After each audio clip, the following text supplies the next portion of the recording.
And now, it's 10 a.m. Let's just get down to it. And it's time for your sports fix. Strap yourselves in, folks. From two guys who have covered the teams you're passionate about for years. We are professionals. This is Jake Scott and Ben Anderson on 97.5 The KSL Sports Zone. Happy Wednesday that feels like a Friday. It's the Jake and Ben Show, 97.5 The KSL Sports Zone. Jake Scott, Ben Anderson, thank you for making us a part of your day, your week, your lives. Road not crowded today. No, I had the same thought. I've, like most people, I've timed my my drive to work out pretty well, and I just got here 10 minutes early. That's how far away I live. I feel like it's 10 minutes. So, yeah, all green lights, nobody on the road. But I hope you're listening somewhere. Yeah, exactly. There are lots of ways to take in the show. I hope you were smart enough to go to the grocery store yesterday, like my friend Jake did, or maybe Monday, like I did. But today, if you're going and listening, welcome. You know what I noticed today? Shout out to the fine mail carriers that are working. Mm-hmm. Have you noticed that there's some upgraded mail trucks that are out there these days? Yeah.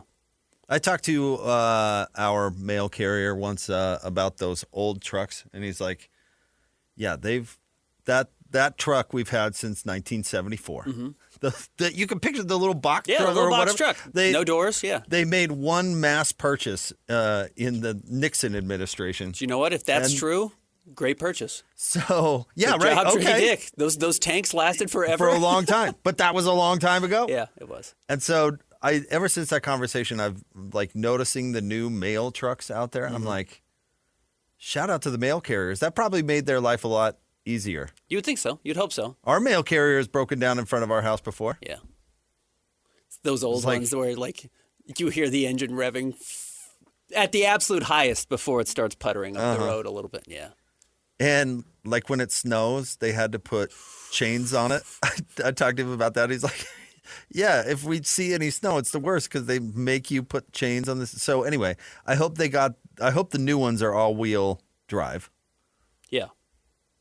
But they look much more comfortable than I'd imagine they are. I'd imagine ones. the heaters work. I'd imagine those types of things are. When our mail carrier, when his truck broke down outside our house, it was, well, I guess not funny, but it was kind of funny because we were like, can we do anything for you? Is there anything we do, And he's like, no, they're on their way. This happens, this happens twice a week. You know what I mean? Yep. I was just, so shout out to the new fleet out there for the U.S. Postal Service. I hope it's an improvement. It's got to be. I hope they last a long time. I suspect they won't. All these Amazon trucks you see all the time, the big electric ones. That's going to be an entirely different fleet 5 years from now. There's no way they're going to hold on to those trucks very long. The way they did apparently with these UPS trucks. Well, stuff just or isn't USPS trucks. Stuff just isn't built to last like it used to be. It's like an old washing machine. You have an old washing machine, you probably still have it. It probably still works. You've got a washing machine built in the last 15 years. You've had to replace it already. Oh, I got a new washing machine maybe 10 years ago, replacing the one from the 80s or whatever it was. And I really wanted to not do it. And I got talked into doing it because we needed a new dryer. Mm-hmm. So you bought the set. So we bought the set, and honestly, I regret it. Mm-hmm. I mean, the thing was loud. Right? You had to drain half the Great Salt Lake to run it. It was doubled as a bomb shelter. I mean, you thought the house was coming apart when it went into the spin cycle. But you never thought it was coming apart. But baby, those clothes were clean. And that thing worked every dang time. Yep, it did. Yep. Still make them like we used to. It's really a shame. So I hope that's not the case with the new post office trucks. You know what's funny is I am sure that people my age in 1995 had the same opinion. So it makes me think, I wonder what the crappiest of crap Christians kids are going to get. Is stuff. What do we have that's good now? Yeah, people, are they going to look back and go, man, 2025, things were built to last. Yeah. How crappy is stuff going to be by the time Christians' kids get to be our age? The washing machine's going to last 3 cycles, and then you have to get a new one. I honestly wonder if it's going to be like laptops or something silly like that, where you can I've had my laptop now. I think this is only the second, maybe this is still the first laptop I've ever gotten here at KSL, and I've been here since 2019. So the fact that I've had this laptop for 6 years and it's totally functional, it's totally fine. Whereas you're just going to need a new whatever Chromebook every 6 months. It's just going to be one of those things you throw out and you get a new one because the technology is going to evolve so quickly. I wonder if that's what it'll be. Something along those lines. So as the technology evolves, the quality of the product devolves. Because it can't keep up. And because they know it can't keep up, they cheapen how they make it with the idea that it will be replaced. I'm so confused. Well, it's like, okay, you have a dryer. You probably your new washer and dryer was probably all electric and had a real motherboard inside of it, right? Instead of just the old turn knob. Yeah, something else. Well, then all of a sudden they were like, actually you got to have Wi-Fi, so you can have a smart washer, so you can start it when you're on your way home from work. That way it's done by the time you get there. So this new piece of technology that, yes, while they're all electric, but has the little screen on it, isn't Wi-Fi, so it's not good enough. I think that's where we're headed. But that's like the whole thing with iPhones, right? Like they would purposely slow down the older phones to incentivize you to buy the new ones. Yes. Excuse me. All of this is to solve problems that I didn't have. Mm-hmm. That maybe, and we'll get to something. We'll get to something more productive. But we have this stupid Google Home turns on the lights, the smart lights or whatever. Hey Google, and my phone is going to react to that. But turn on the family room lights. I went my whole dang life using a light switch. I didn't need. It was fine. I didn't need it. I didn't really want it. And now you know what? I can't live without it. Yeah. I get aggravated having to stand up and walk over and turn off the lights. Like our whatever home unit wasn't working for 10 minutes, and it was like a catastrophe to my life. Guess I'm sleeping with the lights on. I didn't have a problem, and you solved it for me, I guess. But now you've created this weird dependence that I'm not comfortable with. I don't need to start the wash from work. This is a perfect metaphor for the college football playoff. You've created a problem that's supposed to solve something that didn't do anything but create more problems that now people are dependent on. You've reshaped a system that was not actually as broken as people thought, with the idea of it being more convenient or more fair, and lo and behold, it's just a bigger issue. Okay, yeah. That's all it is. That makes a lot of sense.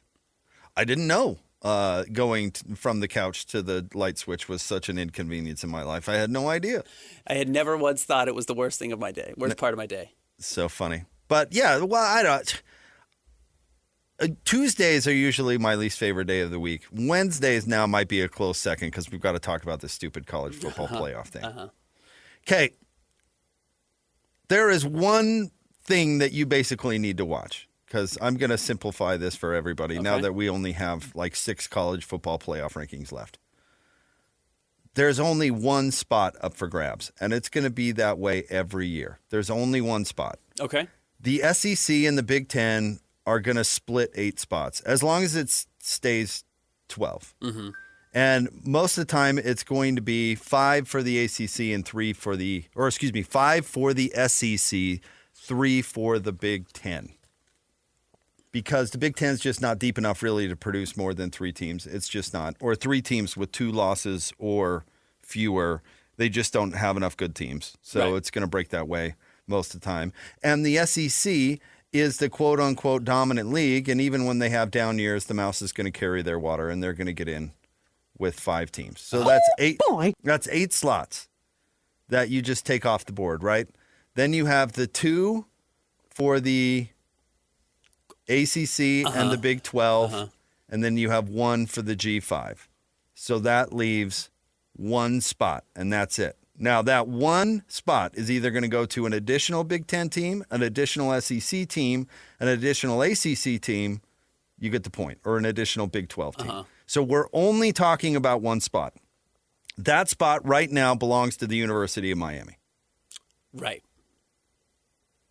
That's all that's relevant. That 1 spot right now belongs to the University of Miami, who's ranked higher than Utah and will be ranked higher than BYU if they lose. If BYU loses. If BYU loses. Because Miami is not going to be playing in the ACC championship game, most likely. They're eliminated. Okay. Yeah, they're not going to be playing in the ACC championship.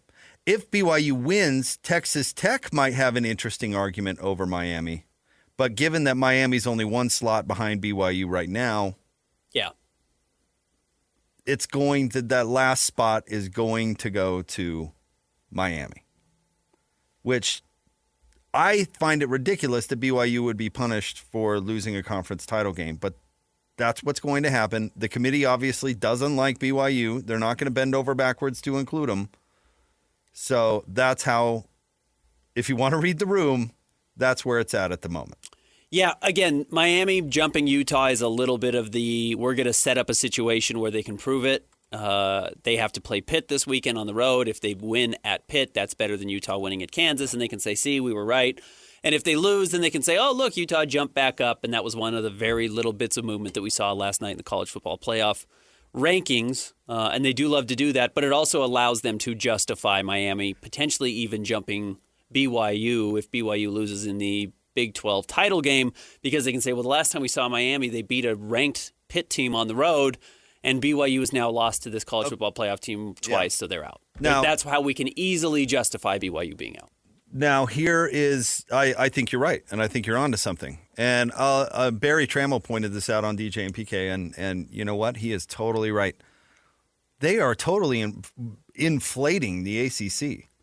There are all these ACC teams that are terrible and haven't beat anybody that are ranked, including Pitt, who has no business being the number 20. They lost to West Virginia. Right. There's all these head-to-head matchups. SMU lost to Baylor and who was the other?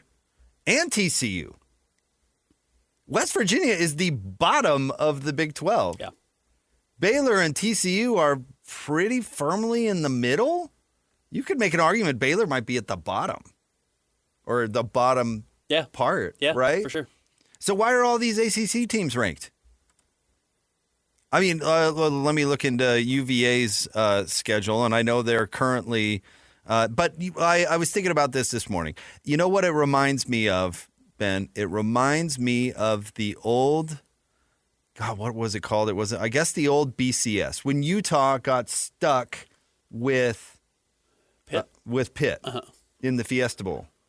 That Pitt team was terrible. The Big East, which had an automatic qualifying, was terrible that year. They had been good previously because Virginia Tech and Miami had both been good. Remember, Miami's coming off the Larry Coker stuff and whatever.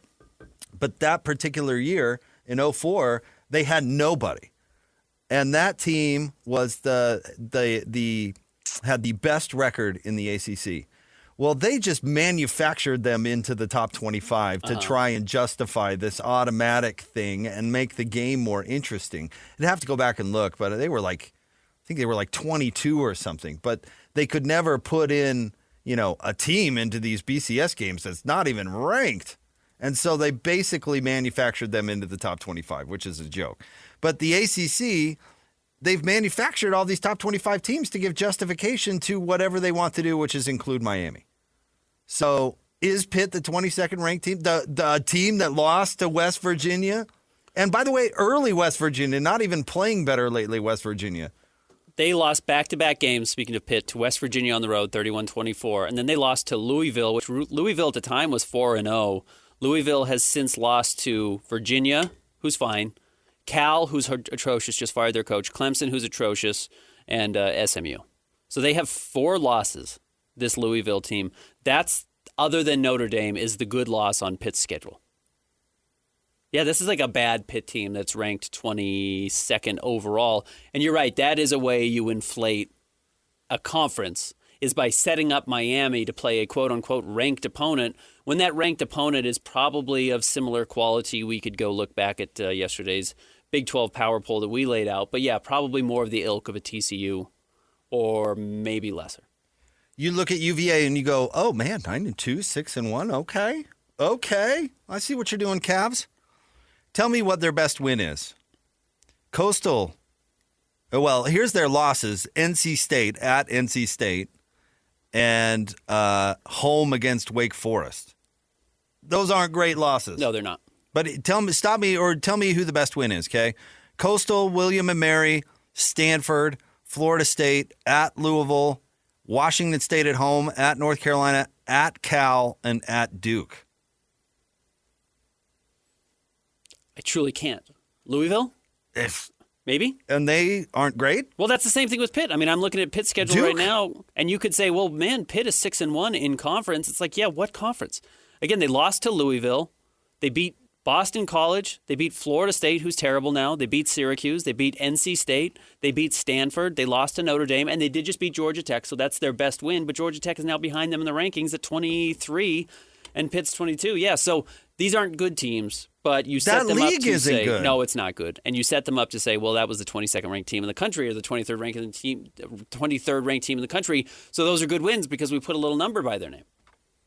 And that makes Miami look better to justify how Miami could be ahead of not just Utah, which I actually don't have a huge problem with because I don't know if Utah belongs in this college football playoff conversation either, but it gives you an opportunity to have them jump BYU now, who is 10-1, their lone loss being to a top 5 team in the country.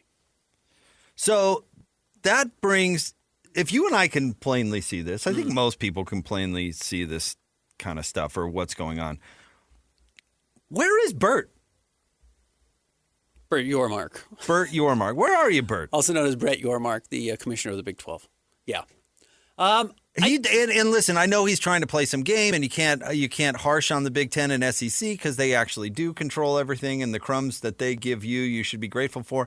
But why isn't he out there talking about his league? Why isn't he pointing out these head-to-head matchups with the ACC? And Ben, I know you think the league is 3 teams and no one else. Mm-hmm. Well, you know what? That can't be Bert's message. No, correct. He needs to be out on the stump. He needs to be out there saying that we've got, like TCU beat SMU. We've got teams. TCU caught fire at the end of the year. Look at this. He needs to be pointing out that his league is a gauntlet. He needs to be selling it like it's the NFC Central. Yeah. He certainly needs to be fighting the ACC bias or whatever seeing from bias. The ACC that is giving them credit. Agreed. I don't work for the Big 12, so I can say, the Big 12 I think is 3 teams and nobody else. Brett Yormark does work for the Big 12. He represents the Big 12. He needs to be throwing grenades. Yeah, he should be the guy out there, fighting harder than everybody. Again, he should book himself on SportsCenter every night after the college football playoff comes out on Tuesday nights or Wednesday morning. He should be on every morning show talking about how badly his conference is getting the shaft when it comes to these rankings. And he should be doing it every day because I know that stuff is annoying. It also works. That stuff really does work. Being the squeaky wheel would help, especially because the squeaky wheel actually has something to complain about right now. I don't even know if he needs to be squeaky. Just be an advocate for your conference. Just be out there saying, look at this league. We've got a great league. It's deserving of multiple bids because guess what? It is deserving of multiple bids. Georgia Tech has losses to Pitt last week, bad, 42-28, and NC State 3 weeks ago, 48-36. NC State on the season, Ben, is 6-5, 3-4 in league. Well, Georgia Tech has an outside chance of playing in the ACC championship game still. Can you imagine? The ACC championship game is likely going to be UVA and SMU. Mm-hmm. Say UVA wins, SMU loses, that's Miami and UVA in. Bert needs to be setting it up, saying he needs to be clowning Miami. Yeah, he does. He needs to be out there attacking Miami, attacking Pitt, saying we won the head-to-head matchup with Pitt with one of our worst teams in conference. Yep. Bottom 3 team in our conference is beating one of their teams that's ranked. How can that be a credit to whatever happens with Miami and Pitt this weekend? And if Miami loses to Pitt this weekend, Miami should be out of the rankings entirely. They shouldn't be a top 25 team anymore. And then you say the top of our league is really great because they were able to have those great records against... The only teams they have lost to is each other. The very top of our conference. They haven't slipped. They don't have a bad loss. Utah's he needs to be saying top 2 all teams. of this BYU's stuff. lost to the top 1 team. Texas A&M lost to Arizona State, who's also top 20 ranked. There might be other years that the big 2 conferences are advocating for this. Again, we're talking about one spot. This is all going to come down every year to one spot. And you're going to have years where those big conferences are going to be advocating for that spot for themselves. This isn't going to be one of those years. Bert needs to be out there. And you know what? Kalani does too. Yeah, he does. And I know it's not Kalani's style. It's not, but he's got to advocate for his program and everything. He needs to be talking about all of that stuff. Yeah. Here is the current college football playoff ranking if you did not see it last night. The 4 top seeds, see if you can find a theme here, that will get a bye if everything remains unchanged. Ohio State, the top seed, Indiana, the 2nd seed, Texas A&M, the 3rd seed, Georgia, the 4 seed. All those are the 4 number 1 seeds that get buys. What are those 4 schools? What conferences do they come from? Either the SEC or the Big Ten. Okay, nice. Here's what your matchups would be, again, if everything remains unchanged. Which it quite possibly can't, but yeah. Or literally can't, but yeah. 5-12 will be Texas Tech and Tulane. 6-11 will be Oregon and Miami. 7-10 would be Ole Miss and Alabama. 8-9 would be Notre Dame and Oklahoma. And why do you say it can't remain unchanged? Oh, because some of these teams playing each other? I mean, yeah, like, some of these teams are going to lose, but Ohio State and Indiana are going to play each other in the conference championship game. Yeah, right. And, Miami's going to play Pitt. I mean, things are going to change. Yeah. But that would be the current bracket based on the current rankings. Right. And yes, as you noticed, does not include a second Big 12 team. Who's going to play? I should look this up. Who's going to play in the Big Ten title game? Is it Indiana, Ohio State for sure? Well, and it's the 1 and 2 teams, and neither of them have lost. And then the SEC is for sure going to be Georgia and Ole Miss if everything goes chalk. Or I guess it would be Texas A&M and Georgia. Yeah. Okay. So they will play each other. If one of those teams gets absolutely stomped, let's say Indiana loses by 21 points to Ohio State, or Texas A&M loses by 21 points to Georgia, you swap in. Maybe Texas Tech gets a 1 seed and gets a bye, which is a real credit to BYU. Your one loss is that team, and Utah. Your one bad loss, meaning you got lopsided loss, was that game. They'd probably jump Oregon. Oregon jump over them. There's a chance. No, you're not kidding. There's a real chance that happens. Oregon moved up for their win over the weekend. So they're up at 6, beating a pretty lousy USC team because USC's always been lousy. Well, not always, but in the Stinkin' Riley era. You know what's crazy is their logic as to why Miami is as high as they are or whatever is because they have a win over Notre Dame. And they're calling that a big time win or whatever. But Notre Dame isn't even good. And they're ranked number 9. Mm-hmm. They have beat literally nobody. Their best win is over Stinkin'. You were right, though, on your breakdown of who gets in. Here's the SEC schools that are in. Georgia, Texas A&M, Ole Miss, Alabama, Oklahoma. The Big Ten teams that are currently in, Ohio State, Indiana. Sorry, I'm trying to look through this really quickly. Oregon. Mm-hmm. The G5 school, Tulane. Notre Dame is an independent. ACC, Miami.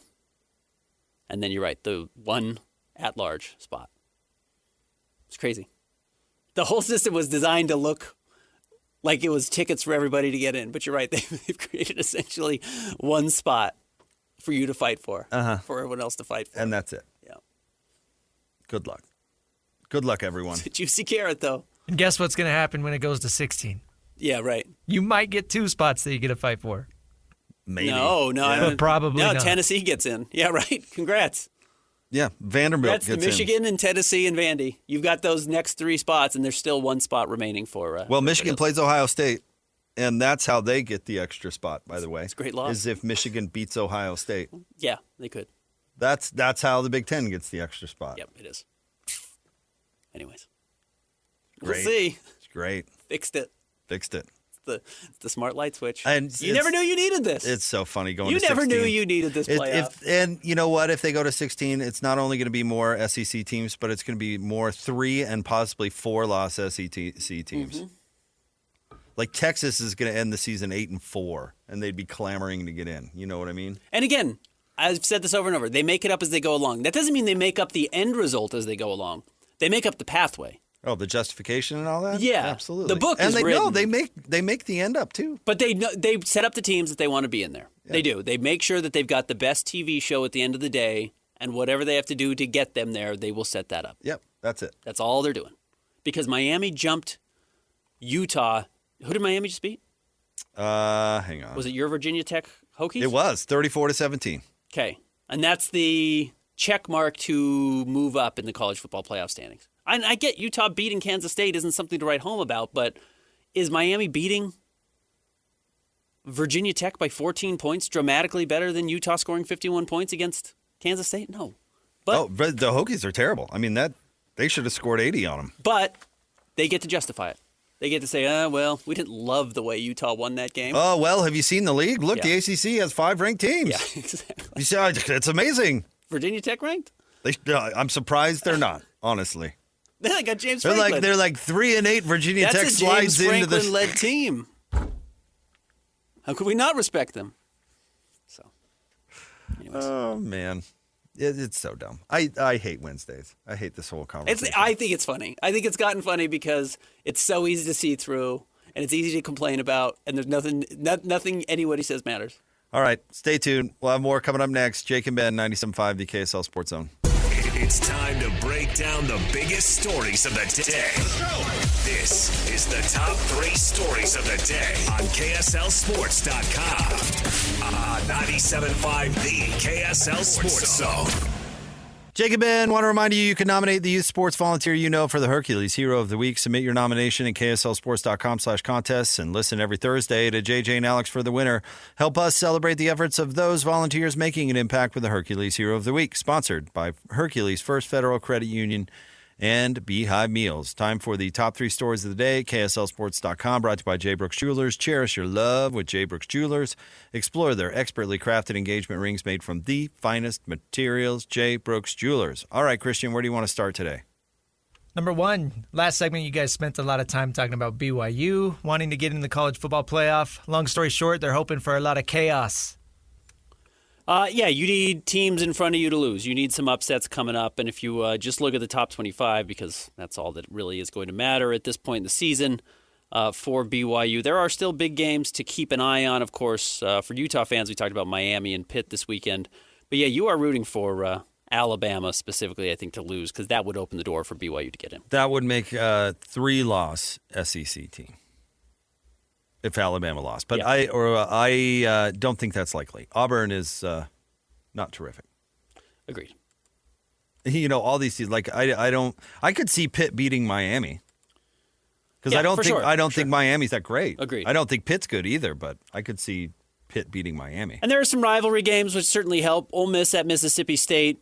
You know, Ole Miss is obviously a somewhat heavy favorite there, a touchdown favorite, but it's a rivalry game, and we know how wonky those can be. I don't think it matters at all what happens between Georgia and Georgia Tech. Georgia can suffer another loss and still make it in. Indiana won't lose to Purdue, but even if they did, they will be fine. I would wonder what would happen, you're right, if Texas were to beat Texas A&M. If they would find a way to push Texas up above like a Miami. A 3-loss Texas team? If, let's say, okay, here's the hypothetical. Miami loses to Pitt. Texas beats Texas A&M. Doesn't Texas just move into that Miami spot ahead of Utah? Well, ahead of Utah, yeah. Maybe easily, even ahead of right? And maybe ahead of BYU. Yeah. So that would be a 3-loss Texas team over a still 1-loss BYU. Yeah, but they'll waive Miami gets in. Because you're putting Miami in here, or everyone's putting Miami in. They're in the college football playoff right now. If they were to start today, Texas would jump into that Miami spot, I think, and take that final bid. Might take it over BYU. And they'd throw the we've got the best win. They beat a number 3 Texas A&M team. Number 3 team. We belong in. Yeah. So late in the season. And the committee would go, Texas? Texas? There's a Manning on that team? And you know what would happen? Sark would be out there beating the drum for his team. He already has been. He already has been. Yeah. So absolutely. This is all a PR game. And honestly, I thought that PR was Bert's strength. Ohio State at Michigan. We've talked about Michigan also could be in that running. If Michigan beats Ohio State, they're in. They're in. You're not kidding. They're in. They're the 15th ranked team right now. They've got 2 losses. They would beat the number 1 team in the country. That's easy to sell if you're the college football playoff as being better than what BYU has done. Yeah, and Ohio State still has a conference title game to worry about, and so this game doesn't matter that much to them. So, and Michigan won't be in the Big 12 or the Big 10 title game, so they won't have to play that last week of the season. If BYU were to lose, again, it would be very easy to justify. There are just so many bad pitfalls for BYU to not make the college football playoff, on top of the fact that they're already not in the top 12 teams that are going to make it. They're ranked in the top 12, but they're not among the 12 teams that would make it. Where is Michigan, Ohio State this year? At Michigan. At Michigan. At the Big House. That's what's going to happen. They have set it up. That's my prediction right now. Michigan beats Ohio State this weekend. I won't be surprised if Texas beats Texas A&M. I don't think Texas is particularly great, but it's a tough game at Texas with a lot on the line. And then they can say, oof, sweet, 2 Texas SEC teams? They would love that. So, yeah, the number of of absolute calamity scenarios that hurt BYU. There's just too many of them out there. There are a lot. Yeah. They got to win. They got to beat. BYU just got to win out. They got to win. Yeah, that is the nice part. That is the simple aspect of it. We haven't even talked about Vandy, who's the 14th ranked team in the country, playing at number 19, Tennessee. They would love to give Vandy a huge leg up for beating another ranked SEC team this late in the season. Well, BYU's beating Central Florida. Horrible Central Florida. Nobody cares. Vanderbilt just beat Tennessee. Can't wait to move them up the rankings. Again, imagine if BYU Utah was this week. Yeah, right. That was a huge mistake. If you had a number 12 or number 11 BYU playing number 13 Utah, you would have something to hang your hat on. Well, the records would be different, right? Utah would have one loss. BYU would have one loss. Right. Yep. You'd be talking about win and you're in. It's a mistake. Who wants a storyline like that, Ben? Nobody. But we could play them in week 7. Like that? Because there are no other big games that week. So. Yep. That's a huge mistake. That is a move that has come back to haunt the Big 12 this year. Well, I remember. Imagine that game? Can you imagine if that's the game we were getting ready for this weekend? If you want to talk about like game day coming being some sort of measuring stick, game day came in 2004 to BYU Utah on rivalry week, and they were in the Mountain Worst, and BYU wasn't particularly good. Yeah. It got attention when they were nobodies. That was a mistake. They should fix that. That should be an easy fix because it shouldn't be that hard to project that BYU and Utah are going to be two of the better teams in the Big 12 somewhat consistently. BYU is going to spend their way to it and has a great coaching staff, and Utah, we will see what the coaching staff looks like and if they're able to continue winning, but their history over the last 20 years implies that they're going to be a top 25 team most years. Next. Number 2, Utah Mammoth taking on the Montreal Canadiens tonight. Before they go on a very long road trip, would be nice to win 3 straight before they head out. By the way, I did not think of that when I was getting dressed this morning. You're going with the Montreal Expos. I have a Montreal Expos hoodie. It looks great. Which I am a legit Expos fan, but I didn't know the Mammoth were playing. I mean, maybe the Mammoth fans out there think I'm trolling or something. That was pure coincidence. You're just showing your love for Canada. In Montreal in particular, yeah. To be fair, you do love to troll. Me? And you do love to troll. I do not. Yeah, big opportunity, and we'll see if these young players can keep their momentum. As you've said, it seems like there are more waves of hot play and poor play, at least with the Mammoth, but I do think across hockey in general, you get hot and you stay hot, maybe in a different way than you see in some other sports. Not that it doesn't happen in football and basketball and certainly baseball as well, but we will see because it looked like not that long ago there may be major changes coming for the Mammoth, and you win a couple in a row, and all of a sudden Logan Cooley's playing like one of the 5 best young players in the world, and it all starts to come together and the ship rights itself.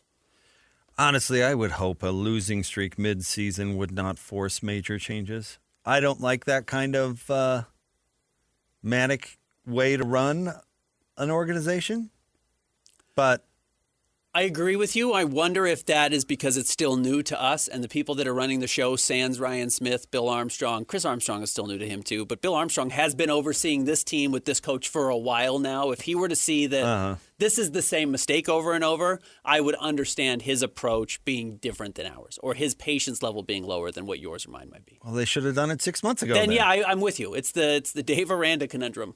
If you should have fired him 6 months ago, you should have fired him 6 months ago. Why are you continuing to hang every win or loss on whether or not he's going to have a job the next day? That doesn't make sense to me. Yeah. He's done the same thing wrong over and over again, hypothetically. It's like, well, so 14 was your line? Yeah. Right. I didn't know you were going to do that on November 26th. Yeah. Yeah. I'm with you. So, I don't know. But I do think Bear has, because of these last 2 wins, has probably secured his job a little bit. But see, even that logic is crazy. No, I'm with you, but that is human logic. That is human nature. Oh, well, he's won 2 in a row. So he's our guy again. Come on. Yep. I hope that's not the case. Well, especially because the 3 losses before that, well, minus the 4-1 Vegas loss, the 3 losses before that had been overtime losses. It's like, yeah, that could have gone either way. You would have gotten 6 points out of that. And then he's the best coach? So, yeah, I don't know. I'll be curious because this is the last time we're going to see him at home for a while. They're going to go on this long trip. We'll see how they fare. All right, what's next? Number 3, Utah getting set for a Black Friday matchup at Kansas. Availability reports came out. Wide receiver Ryan Davis is out. Okay, he's had a good year, so don't get me wrong with this, but it doesn't matter.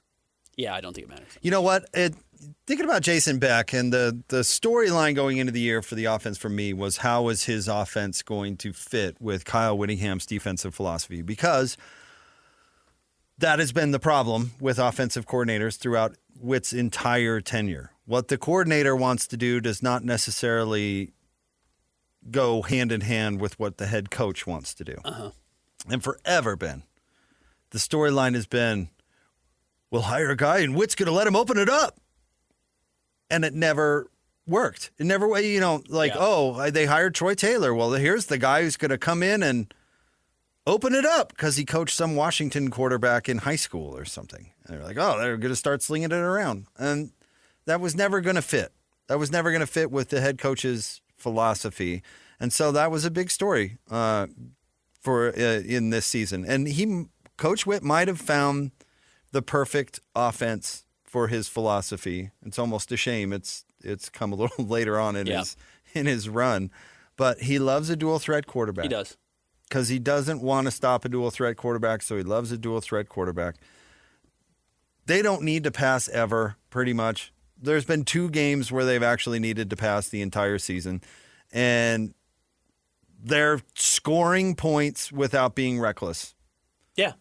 And they found an offense that will score points without putting his defense in a bad position. And I think he was kind of forced a little bit with the tempo thing, but since it's worked, that hasn't been an issue. Right.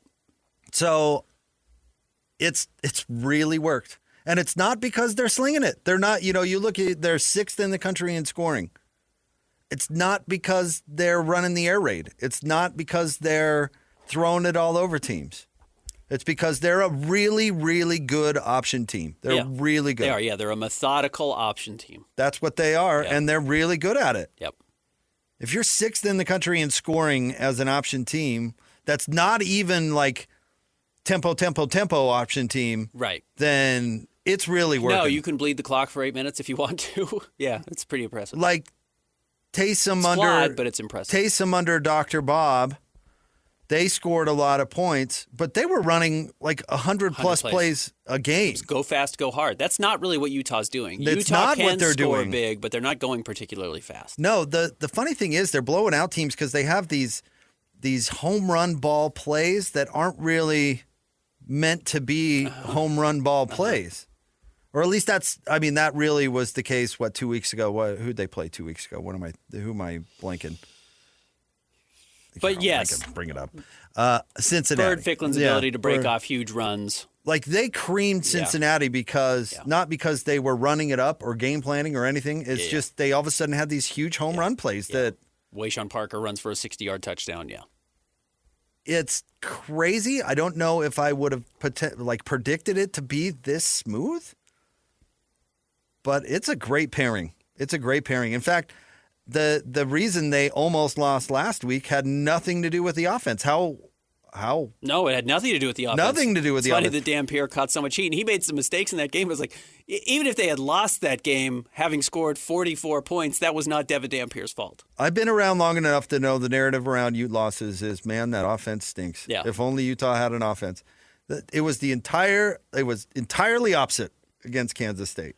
I do also like for Utah, when it does come to the passing game, that I think both Larry Simmons and Creed Whittemore have probably been either underutilized or have developed well this season. It's probably a little bit of both. Simmons played well against Wyoming in that game. What was that, the second week of the season, third week of the season, whatever that was? And then you haven't just seen him very often. Now, that's probably a knock on him as well, but you have not seen a ton of him.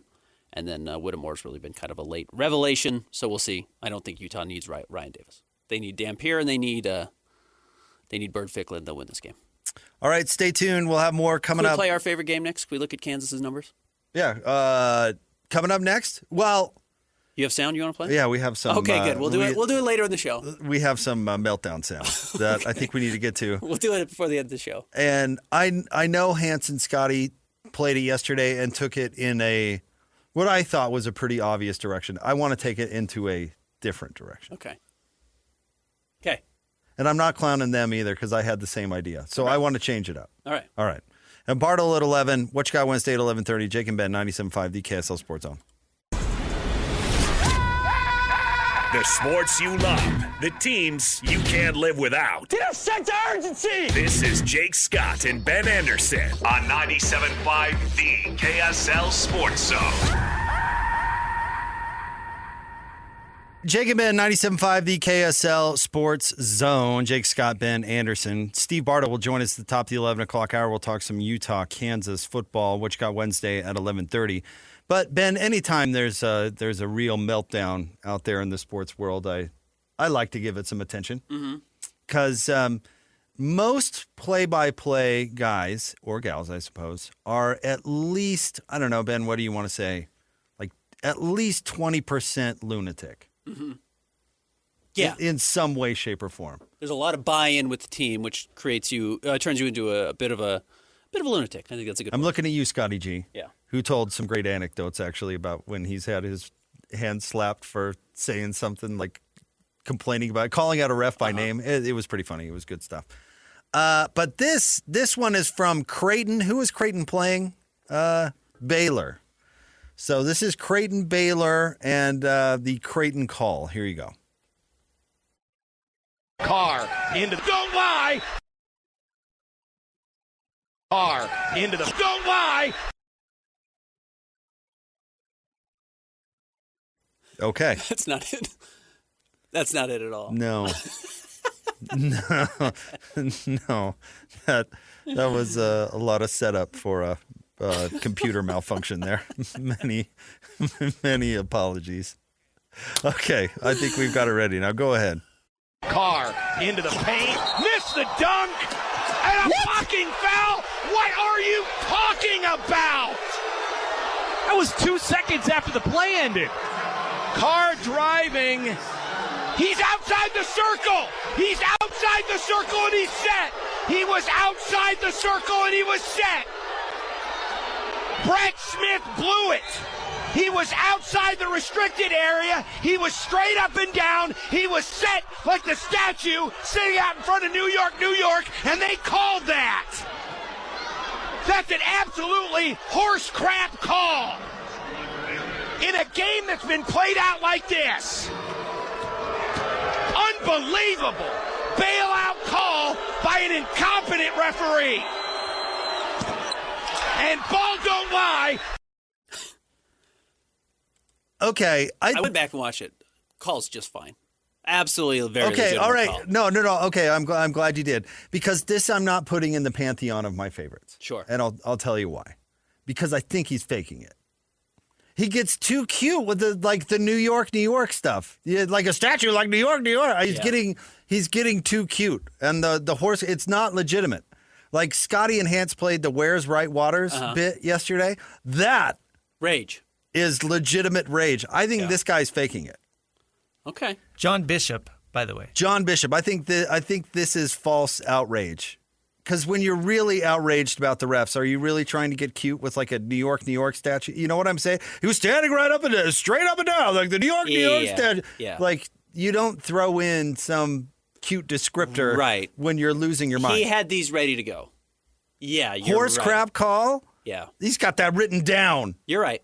Okay, I hear what you're saying. He went into the game and he was like, you know what, I'm going to have a meltdown. I'm going to go viral for my meltdown or whatever. I'm waiting to snap. And I think it's fake. Okay. And actually, I had not seen the play, so to hear you say you went back and reviewed it, yeah. It's not a great call, but you see that call every time. Now, I want to play you, just by comparison, I want to play you some true outrage. Okay. All right? And we've got a few examples. Okay. But let's go ahead and play one. Go ahead. There's a foul. They don't call it. They don't call Amir Johnson grabbing Rudy Gobert, and he gets the offensive rebound. How many nights can we get screwed? How many times? That is just horse pooey. I said that on the air. All right. The horse pooey one, I think, is actually David goofing around a little bit. The first one was true outrage. True outrage. Yeah. True outrage. Did David get cute and go, like a statue of... No. No. How was David's call on the Keontae George It was fine. I don't know the story behind this, but David has definitely stopped complaining about the refs the last several years. Yeah. Well, they've been trying to lose games, which helps. Yeah. I don't know. I don't know if somebody told David to tone it down or whatever, but he does not do that really anymore, which I actually enjoy. Yeah. No, I enjoy the rant. I'm saying, not the. Oh, you missed the. I missed. You missed the authentic anger at the refs. How many nights can we get screwed? Yeah. His first one there was the best one. His first one that we played. Pure passion. Amir Johnson, Rudy Gobert. Yeah. By the way, I had not looked at this. Last 2-minute report does say that Keontae George got fouled by Marcus Smart. Yeah, Marcus Smart clamps and holds George's right forearm and affects his freedom of movement during the inbound. Away from the play foul. Should have been a free throw for the Jazz with the ball coming back to him. So that fixes it. Okay, yeah, justice has been served. All resolved. Yeah, it's all done. Oh, that was nice. All right, stay tuned. Steve Bartle next, 97.5 the KSL Sports Zone.